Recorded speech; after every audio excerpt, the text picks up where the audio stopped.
I sat in that hospital waiting room for 11 hours. The chairs were cold plastic, the lights too bright, and the clock on the wall never seemed to move.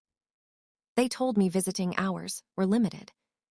That family would be prioritized. I nodded, holding my purse tighter, pretending that didn't sting. I was the first wife. The one before the promotion, before the money, before the new life.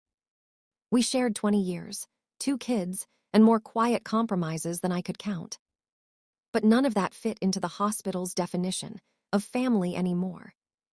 Through the glass doors, I watched his new wife arrive, confident, polished, speaking in calm, practiced sentences.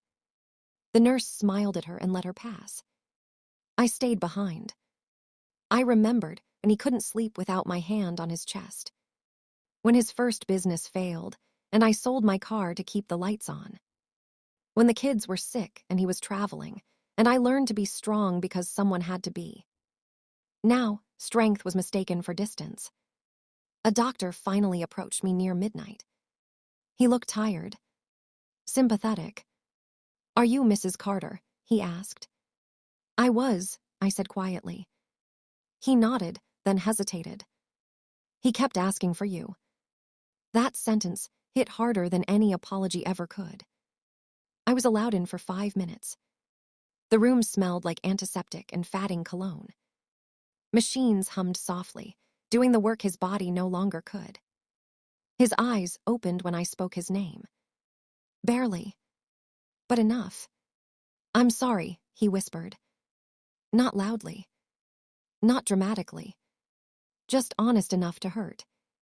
I told him the truth I'd carried for years, that I wasn't angry anymore. That I hoped he found peace, even if it wasn't with me. He squeezed my hand once, then let go. At the funeral, they sat me in the second row. Not hidden. Not honored. Just placed. People spoke about his success, his ambition, his second chance at happiness. No one mentioned the woman who built the foundation he stood on. That was fine, because a week later, I received a letter. Not from a lawyer. From him. Written months earlier.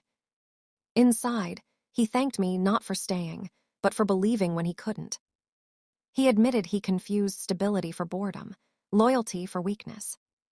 The last line stayed with me. "You were never the waiting room. You were the home I walked away from."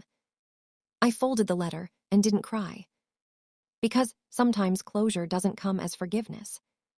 It comes as clarity. And walking away, finally, feels like breathing again.